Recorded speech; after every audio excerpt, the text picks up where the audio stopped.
चलिए आज जो हम लोग टॉपिक डिस्कस करने वाले हैं that is properties of scalar product. Scalar product का मतलब क्या है? हमारा डॉट प्रोडक्ट प्रॉपर्टीज है। फर्स्ट अगर हम बात करते हैं, सबसे पहले हम लिख लेते हैं कि हमारा डॉट प्रोडक्ट का मतलब क्या होता है कि vector A dot vector B अगर हमने लिखा तो उसको लिखा जाएगा ए बी कॉस थीटा। ठीक है, ये स्केलर प्रोडक्ट और डॉट प्रोडक्ट इसको इसलिए बोला जाता है क्यों? क्योंकि इसके अंदर जो आपका आंसर आया है जो ए बी कॉस थीटा है, ठीक है, दो वेक्टर्स का जो हमने डॉट प्रोडक्ट किया तो जो थर्ड टर्म आई हमारी वो एक स्केलर क्वांटिटी आती है, वेक्टर क्वांटिटी नहीं होती। इसके अंदर आपका सिर्फ और सिर्फ मैग्नीट्यूड होता है, डायरेक्शन टर्म नहीं होती है और उसकी वैल्यू दी जाती है ए बी कॉस थीटा। तो ए डॉट बी का जो मैग्नीट्यूड है वो होता है ए बी कॉस थीटा। तो सबसे पहले हम प्रॉपर्टी की बात करते हैं तो फर्स्ट प्रॉपर्टी होती है हमारी कॉम्यूटेटिव। ये जो दोनों वेक्टर्स हैं आपके the scalar product of vector A and B is commutative. इसको बोला जाएगा कि vector A dot vector B is equal to में vector B dot vector A. ठीक है, फर्स्ट प्रॉपर्टी होती है कि ये आप चाहे ए को बी के साथ डॉट प्रोडक्ट करो या बी को ए के साथ डॉट प्रोडक्ट करो, दोनों का आंसर कितना आता है? आपका सेम आता है। इसको हमें कुछ इस तरह से रिप्रेजेंट कर सकते हैं कि ये वेक्टर ए है और यहाँ पे वेक्टर बी है, इन दोनों के बीच में एंगल बन रहा है थीटा। ठीक है, आपको क्या करना है, आप ए को बी के साथ प्रोडक्ट कर रहे हो, ए का डॉट प्रोडक्ट कर रहे हो बी के साथ में, तो हम इस टर्म को यूज करेंगे। Vector A dot vector B लिखा तो यहाँ से आएगा आपका ए बी कॉस थीटा। ठीक है, ये टर्म आएगी। बट अगर आपको करना है बी डॉट ए, इस बार हम लोग करने वाले हैं आपका बी डॉट ए, तो आप देखिए कंप्लीट एंगल कितना होता है? 360। इतना एंगल बन गया हमारे पास थीटा, तो ये जो बचा हुआ एंगल होगा इसको बोलेंगे हम लोग 360 माइनस थीटा। तो जब आप बी डॉट ए करेंगे तो वहां पे कितना एंगल बन गया इन दोनों के बीच में? अब बी डॉट ए के लिए 360 माइनस थीटा, तो यहाँ से टर्म बनेगी आपका बी ए कॉस थीटा की जगह पे 360 minus theta. Cos 360 minus theta की वैल्यू होती है कॉस थीटा। तो यहाँ से vector B dot vector A आ जाता है आपका A B cos theta and ये वाली टर्म किसकी थी हमारी? ए डॉट बी की। तो यहाँ से हम प्रूव कर सकते हैं कि जो दोनों वेक्टर्स हैं आपस में कैसे होते हैं? कॉम्यूटेटिव। आप दोनों वेक्टर्स को एक दूसरे के साथ में डॉट प्रोडक्ट कर सकते हो। पहला मतलब ए को पहले लिखो या बी को पहले रखो, उससे कोई उसके आंसर में डिफरेंस नहीं आएगा। ये थी first property that scalar product is commutative. Second property इसकी बोली जाती है कि जो आपका स्केलर प्रोडक्ट है these are distributive over addition। जो एडिशन है उसके ऊपर डिस्ट्रीब्यूटिव टर्म में होता है। मतलब आप इसे रिप्रेजेंट कर सकते हो कि vector A dot vector B plus C. हम क्या कर रहे हैं? एडिशन लिया हमने वेक्टर बी और वेक्टर सी का, इसका हमें डॉट प्रोडक्ट करना है, तो ये डिस्ट्रीब्यूट हो जाएगा ए के साथ भी और सी के साथ भी, और फिर इस टर्म को लिखा जाएगा आपका vector A dot vector B plus vector A dot C. इस टर्म को बोलते हैं हम लोग डिस्ट्रीब्यूटिव ओवर एडिशन। अब बात आती है कि इस चीज को कैसे प्रूव किया जाएगा। तो सबसे पहले हम खाली ए डॉट बी का ज्योमेट्रिकल इंटरप्रिटेशन देखते हैं कि हम इसे कैसे रिप्रेजेंट कर सकते हैं। सबसे पहले टर्म देखिए कि ये हमारे पास एक वेक्टर ए है, ठीक है, और यहाँ पे है हमारे पास वेक्टर बी।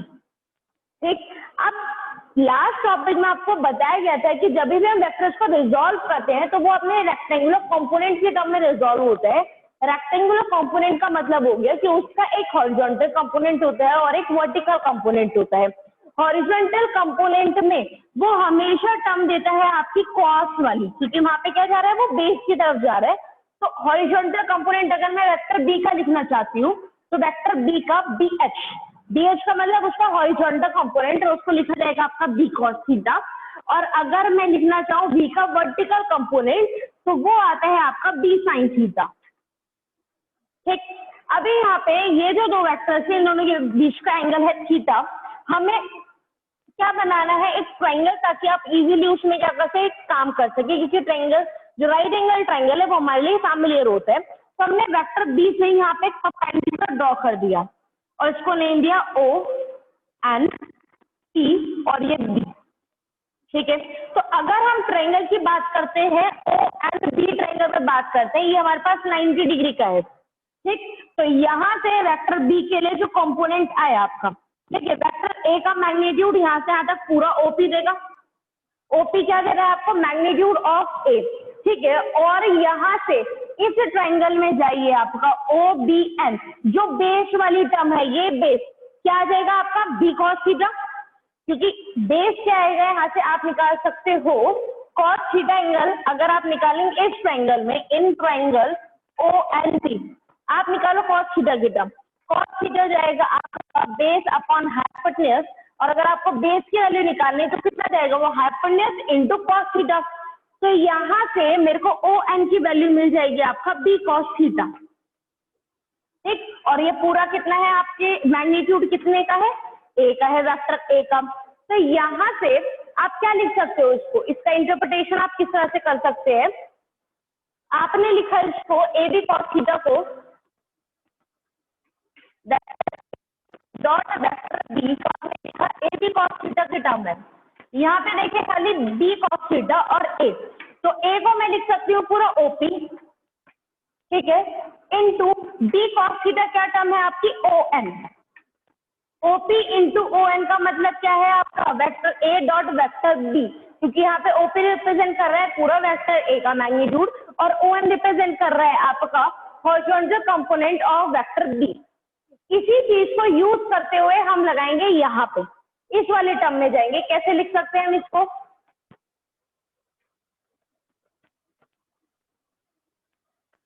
आप ये कंसीडर करिए कि जो वेक्टर बी प्लस सी है, ये हमारे पास कोई एक वेक्टर है डी, ठीक है। आप ऐसे सपोज करके चलो, तो हम सेम वही फिगर बनाएंगे। ये वेक्टर आ गया हमारे पास वेक्टर ए, और यहाँ पे हमने बोल दिया वेक्टर डी, और वेक्टर डी एक्चुअल में है क्या हमारे पास? वेक्टर बी प्लस सी है, ठीक है। दूसरी चीज, अगर हमारे दो वेक्टर्स होते हैं, ठीक है, तो इनका जो सम है, अगर दो वेक्टर्स ऐसे जा रहा है आपका कि उनका टेल कनेक्टेड है, हेड अलग अलग है, तो इनका एडिशन होगा बीच में रिजल्टेंट वेक्टर, कि ए वेक्टर ये है और ये वेक्टर बी है, तो आप इसको वेक्टर आर को लिखते हैं vector A plus vector B. But अगर वेक्टर से आपका इस तरह से कि वेक्टर ए और वेक्टर बी, तो इनका रिजल्टेंट वेक्टर दिया जाता था यहाँ पे कि A B, A plus B, इस तरह से रिप्रेजेंट करते थे।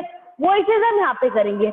हमारे पास ये है वेक्टर बी और ये है हमारे पास वेक्टर सी, ठीक है। आप अभी ए को हटा के खाली बी पे देखो, बी का हेड और सी का टेल कनेक्टेड है, तो इन दोनों वेक्टर का रिजल्टेंट वेक्टर होगा यहाँ पे, और उसको क्या बोल रही हैं? वेक्टर बी प्लस सी। आगे हमारे पास वेक्टर ए था, ये रहा वेक्टर बी प्लस सी, दोनों का सम है वो आपके पास ये आ गया वेक्टर बी प्लस सी। इन दोनों का डॉट प्रोडक्ट करना है हमें, ठीक है। तो यहाँ पे इन दोनों का डॉट प्रोडक्ट होगा। दूसरी चीज, अब आपको क्या देखना है कि वेक्टर ए का डॉट प्रोडक्ट सिंगुलर बी के साथ में और वेक्टर ए का डॉट प्रोडक्ट सिंगुलर सी के साथ में। जिस तरह से अभी हमने vector A dot vector B को लिखा था ओपी इंटू ओ एन, उसी रिप्रेजेंटेशन में हम इसको ब्रेक करना चाहेंगे, ठीक है। तो हम यहाँ से बी और सी के कंपोनेंट्स निकालेंगे कि कैसे कंपोनेंट्स आ सकते हैं। तो सबसे पहले we just draw a perpendicular from vector B, ठीक है। हमने एक परपेंडिकुलर डाला, इसको बोला हमने एन, और एक परपेंडिकुलर डाला हमने यहाँ पर, इसको बोल दिया हमने एम। तो अगर मैं इस ट्रायंगल में बात करूं ओ एन और बी, तो यहाँ पे जो ओ एन है उसकी वैल्यू कितनी हो जाएगी हमारी? सेम जो अभी आई थी वो कितनी आ जाएगी आपका? बी कॉस थीटा, ठीक है। और अगर हम इसके अंदर चलते हैं, इस वाली फिगर के अंदर, जो कि क्या है आपका जो वेक्टर सी है उसके सामने दे रहे हैं, देखो इस फिगर को आप कैसे कैलकुलेट करेंगे? यहाँ पे ये वेक्टर है सी, ठीक है। इस वेक्टर का यहाँ पे एक हॉरिजॉन्टल कंपोनेंट होगा, यहाँ पे वर्टिकल कंपोनेंट होगा, ठीक। ये इसके साथ बना रहा है थीटा एंगल, तो इधर जाएगा कॉस थीटा, सी कॉस थीटा, और इधर जाएगा आपका सी साइन थीटा। बट अगर ये बना रहा है यहाँ पे सी, यहाँ पे थीटा बना रहा है, ठीक है, तो इधर देगा ये आपका वेक्टर सी कॉस थीटा और इस डायरेक्शन में देगा साइन थीटा, ठीक। आप इसको इसका पैरेललोग्राम भी ड्रॉ कर सकते हो। किस तरह से? इसके ऑपोजिट साइड जो आप इन्हें ऐड करोगे तो ये वाली साइड इसके बराबर होगी और ये वाला साइड इसके बराबर होगा। वही चीज है यहाँ पे सी को देखिए, वो आपका अगर मैं इसके पैरेलल एक लाइन ड्रॉ करती हूँ यहाँ पे, तो सी के लिए बेस ये काम कर रहा है, सी यहाँ पे इस परपेंडिकुलर के साथ तो कोई एंगल नहीं बना रहा है, डी के साथ यहाँ पे कोई एंगल नहीं बना रहा है, ये यहाँ पे एंगल बना रहा है इसके साथ में। तो ये इसकी कौन सी टर्म हो गई, इसके हॉरिजॉन्टल कंपोनेंट हो गया, और इधर कौन सा जाएगा आपका वर्टिकल कंपोनेंट। ये अगर सी कॉस थीटा होगा तो इसके सामने वाली साइड जो एन एम है वो भी कितनी जाएगी आपका, सी कॉस थीटा लिखी जाएगी, क्योंकि जितना ये वाली साइड होगी उतनी ये वाली साइड होगी यहाँ पे। तो ऐसा करते हुए तो क्या लिख सकते हैं,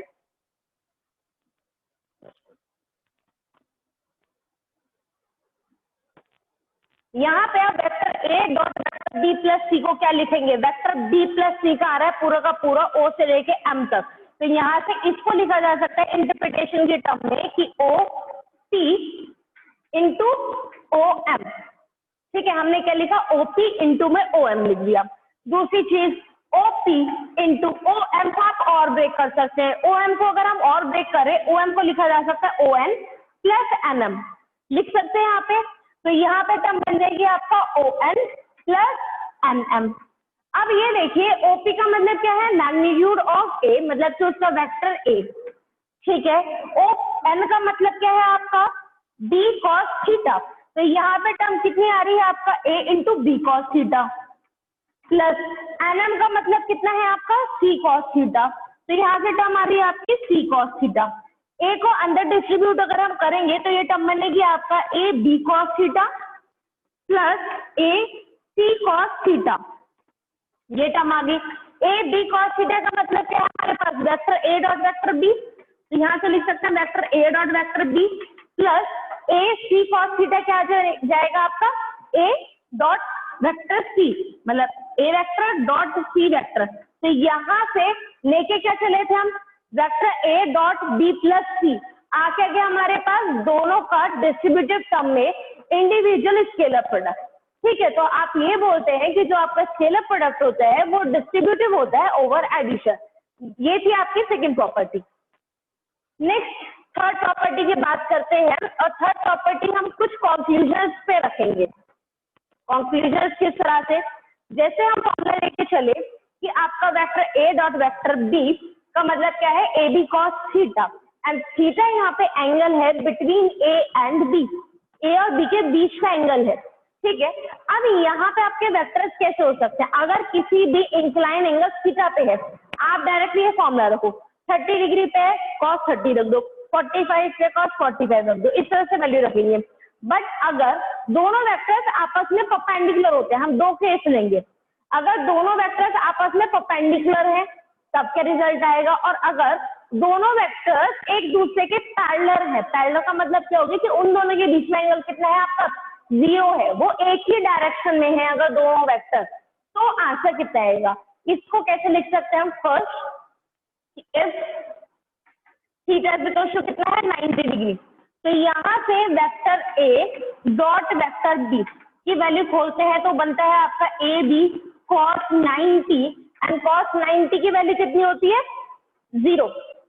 तो यहाँ से ये जो ओवरऑल वैल्यू है ए बी कॉस 90 वो कितना आ जाएगा 0।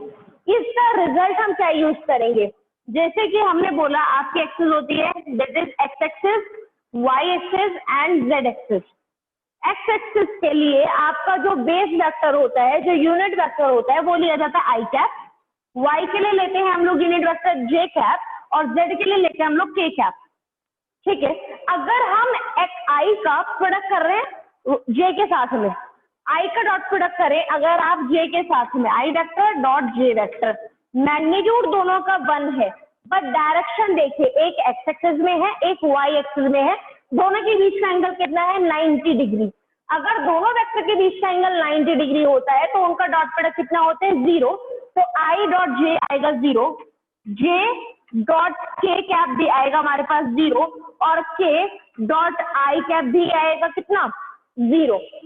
मतलब कि अगर आप डॉट प्रोडक्ट करते हो बेस वेक्टर्स का किसी डिफरेंट के साथ में, चाहे आई के साथ करो, चाहे जे के साथ करो, चाहे के साथ करो, डिफरेंट हो गया, तो वहां पे आपका डॉट प्रोडक्ट कितना हो जाएगा 0, क्योंकि ये आपस में कैसे होते हैं म्यूचुअली परपेंडिकुलर होते हैं। नेक्स्ट अब अगर ये कैसे हम सेम का प्रोडक्ट करना चाहते हैं, सेम का मतलब कि अगर आपका इस बार एंगल कितना है 0, तो आंसर कितना आएगा? तो देखिए A dot D is equals to A B cos 0 and cos 0 की वैल्यू कितनी होती है 1। तो यहाँ से vector A dot vector B का मतलब कितना आ जाएगा आपका ए बी। अब यहाँ से रिजल्ट क्या क्या निकल के आता है? सबसे पहला कि if the product same vector, अगर आप सेम वेक्टर का क्या कर रहे हो स्क्वायर कर रहे हो, जैसे कि हम रिजल्टेंट वेक्टर का करते थे कि जो आर वेक्टर स्क्वायर था उसको हमने कम लिखी थी डायरेक्ट आर स्क्वायर लिख दी थी। तो ये वैल्यू कहाँ से आई थी? वो यहाँ पे देखिए, अगर मैं वेक्टर ए का डॉट वेक्टर ए के साथ में ही प्रोडक्ट करना चाहती हूँ, वेक्टर ए डॉट वेक्टर ए, तो ये कैसे हो सकता है कि ये वेक्टर ए है और यही वेक्टर ए है, इन दोनों का आपने करना है प्रोडक्ट। तो दोनों के बीच में जो एंगल है कितना है 0, तो इसको लिखा जाएगा आपका a into A cos 0 and cos 0 की वैल्यू कितनी 1, तो यहाँ से a इंटू ए कितना आ जाएगा आपका ए स्क्वायर। तो अगर आप सेम वेक्टर का डॉट प्रोडक्ट करते हैं तो उसके मैग्नीट्यूड क्या आता है, उसका स्क्वायर आ जाता है। क्लियर? आगे और रिजल्ट इसका क्या यूज करेंगे? जैसे अभी आपको बताया एक्स आई जे का, एक्स वाई और जेड में, एक्स में होता है आई कैप और वाई में होता है जे कैप और जेड में होता है के कैप।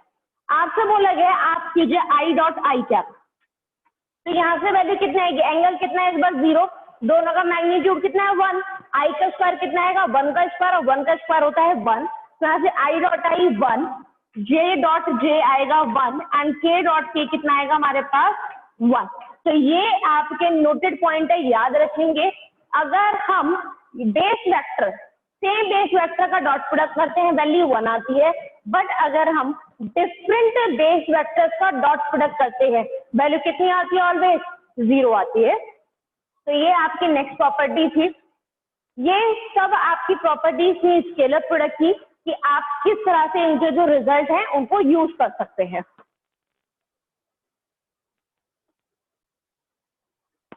नेक्स्ट हम लोग डिस्कस करेंगे अब scalar product of rectangular component. जो हमारे रेक्टेंगुलर कंपोनेंट है उनका स्केलर प्रोडक्ट किस तरह से होगा।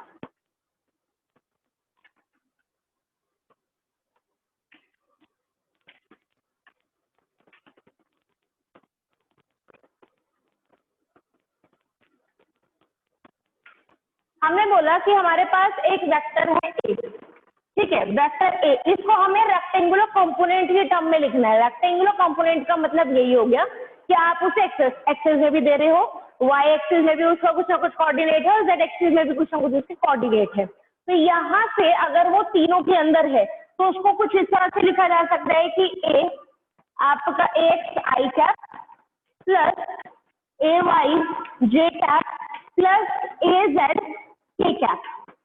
यहाँ पे देखिए एक वेक्टर को रिप्रेजेंट करने का तरीका होता है उसका मैग्नीट्यूड इनटू उसकी डायरेक्शन। ठीक है, मैंने अभी बोला कि जो आपका वेक्टर ए है वो आपका 3D में है। 3D का मतलब हो गया कि वो आपका एक्स एक्सिस में भी है, उसके अंदर एक्स के भी कोऑर्डिनेट है, वाई के भी कोऑर्डिनेट है एंड जेड के भी कोऑर्डिनेट है।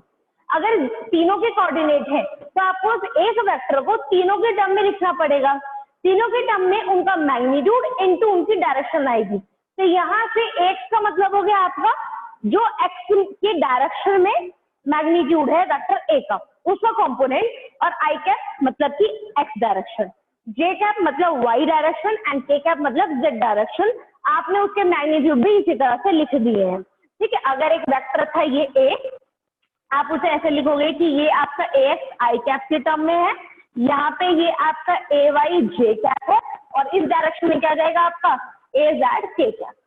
ठीक है, एक वेक्टर को आप इस तरह से लिख सकते हैं। तो यहाँ पे वेक्टर ए हमने लिख दिया। अभी सिमिलरली हम लिखेंगे यहाँ पे वेक्टर बी। तो वेक्टर बी को भी आप ऐसे ही रिजॉल्व करके लिखेंगे तो वो लिखा जाएगा आपका बी एक्स आई कैप प्लस बी वाई जे कैप प्लस बी जेड के कैप। ठीक है, तो यहाँ पे हमारे पास दो वेक्टर आ गए, अपने रेक्टेंगुलर कंपोनेंट के टर्म में आ गए। अब हमें क्या करना है, इन दोनों का स्केलर प्रोडक्ट करना है, इन दोनों का डॉट प्रोडक्ट करना है। तो यहाँ पे देखिए हम डॉट प्रोडक्ट किस तरह से करेंगे। हमारी जो प्रॉपर्टी थी डिस्ट्रीब्यूटिव वाली वही हम यहाँ पे यूज करेंगे। Vector A dot vector B करना है हमें। तो सबसे पहले तो क्या कीजिए, दोनों की वैल्यूज को लिख लीजिए। दोनों की वैल्यू को अगर हम लिखते हैं ए x I cap plus A Y J cap plus A Z के कैप डॉट वेक्टर बी की वैल्यू आप आपके पास बी एक्स आई कैप प्लस बी वाई जे कैप प्लस बी जेड के कैप। ठीक है, यहाँ तक लिख दिया। अब उसके बाद हम क्या करेंगे कि आप ए एक्स आई को इंडिविजुअली सबके साथ भेज दो। अभी पढ़ी थी ना प्रॉपर्टी क्या थी आपकी, डिस्ट्रीब्यूटिव ओवर एडिशन। तो हम क्या करेंगे, आपका जो ए है उसको आप बी के साथ भी भेजो, ए वाई को सबके साथ भेजो और ए जेड को सबके साथ भेजो। ठीक है, आप इंडिविजुअली सबके साथ प्रोडक्ट करना स्टार्ट करेंगे। यहाँ पे दूसरी चीज, ये तो है आपका लॉन्गर प्रोसेस, आप दूसरा और क्या यूज कर सकते हैं। देखिए हमने अभी पढ़ा था कि आपका अगर हम आई डॉट आई करते हैं तो आंसर आएगा 1, जे डॉट जे करते हैं आंसर आएगा 1, के डॉट के करते हैं आंसर आएगा 1। ठीक है, बट अगर कहीं पे प्रोडक्ट हो रहा है आपका I dot J, answer will be 0। ठीक है, अगर आप कर रहे हो आई डॉट जे आंसर आएगा 0, आप करोगे जे डॉट के आंसर 0 होगा, के डॉट आई तो भी आंसर कितना होगा 0। आप इन रिजल्ट को यहाँ पे यूज कीजिए। जब आप इसको यूज करोगे, आपने मान लो एक्स को भेजा सबके साथ में, मैं एक टर्म लिख के दिखाती हूँ आपको। हमने भेजा एक्स आई कैप सबके साथ में, तो वो जाएगा आपका डॉट प्रोडक्ट करेगा बी एक्स आई कैप के साथ, ठीक, प्लस ए एक्स आई करेगा आपका डॉट बी वाई जे कैप के साथ, प्लस ए एक्स आई जाएगा बी जेड के साथ में, तो ए एक्स आई कैप डॉट बी जेड के कैप। सिमिलरली सॉन आपका ऐसे चलता रहेगा। ठीक है, अभी हमने सिर्फ इतनी टर्म लिखी, इसी में ही आप रिजल्ट देखिए। यहाँ पे देखिए आई डॉट आई आ रहा है, एक सौ बीस सौ भी अगर हम साइड में रखें, आप देखिए आई डॉट आई का मतलब कितना है 1, और यहाँ पे 120 की स्केलर क्वांटिटी है, जैसे 2 इंटू 2 4 आएगा, तो इसी तरह से x इंटू बी कितना आएगा x बेस। तो इसको आप लिख सकते हैं यहाँ से ए एक्स बी एक्स, और आई डॉट आई का मतलब हो गया 1। आ गया आंसर यहाँ पे, प्लस यहाँ पे देखिए I dot J, I dot J का मतलब कितना होता है 0। तो अगर आप इस क्वांटिटी का प्रोडक्ट करेंगे टर्म कितनी बन जाएगी आपकी 0, प्लस एक्स आई cap dot B Z J के कैप, यहाँ पे आई डॉट के अगेन क्या टर्म देगा आपको 0। तो यहाँ से जब मैंने एक साथ तीनों के साथ प्रोडक्ट किया था तो मेरे को सिर्फ एक टर्म मिली, कौन सी, एक्स बी एक्स, बाकी टर्म कितने हो गए 0। सिमिलरली जब हम ए वाई जे कैप को इन सबके साथ प्रोडक्ट करेंगे, जब जे आई के साथ प्रोडक्ट करेगा आंसर 0 आएगा, जब जे जे के साथ प्रोडक्ट करेगा आंसर कितना आ जाएगा आपका, यहाँ से आएगा आपका ए वाई बी वाई। इस प्रकार जब जे का आप के साथ करोगे अगेन आंसर कितना आ जाएगा 0। ठीक है, वो टर्म 0 हो जाएगी। अब आ जाइए ए जेड के कैप के साथ, अब ये इंडिविजुअली तीनों के साथ जाएगा, आई के साथ डॉट करके अगेन 0, के के साथ प्रोडक्ट करके 0, के डॉट के कितना देगा आपको वैल्यू देगा, और वो कितनी वैल्यू आएगी आपका प्लस में ए जेड बी जेड। तो जब भी आप रेक्टेंगुलर कंपोनेंट का डॉट प्रोडक्ट करते हैं, दो वेक्टर्स हैं जो कि रेक्टेंगुलर कंपोनेंट में दे रखे हैं, आप डायरेक्ट आंसर यूज करेंगे, उसके एक्स वाले कंपोनेंट को एक साथ प्रोडक्ट करो, वाई वाले कंपोनेंट को एक साथ प्रोडक्ट करो, जे वाले कंपोनेंट को एक साथ प्रोडक्ट करो, X Y Y Z Z X जहां पे भी आ रहा है वो टर्म कैसे हो जाएंगे आपकी 0, उन्हें हमें रिप्रेजेंट करने की लिखने की जरूरत ही नहीं है। बट ये याद रखिएगा ये सब चल कहाँ पे रहा है, सिर्फ और सिर्फ स्केलर प्रोडक्ट में, क्रॉस प्रोडक्ट की बात नहीं कर रहे अभी हम, ये किस में आ रहा है आपका स्केलर प्रोडक्ट में। तो स्केलर प्रोडक्ट में जो रेक्टेंगुलर कंपोनेंट होता है उनका डॉट प्रोडक्ट होता है आपका A X B X plus A Y B Y and A X B Z, A Z B Z. यहाँ तक कोई डाउट किसी बच्चे को?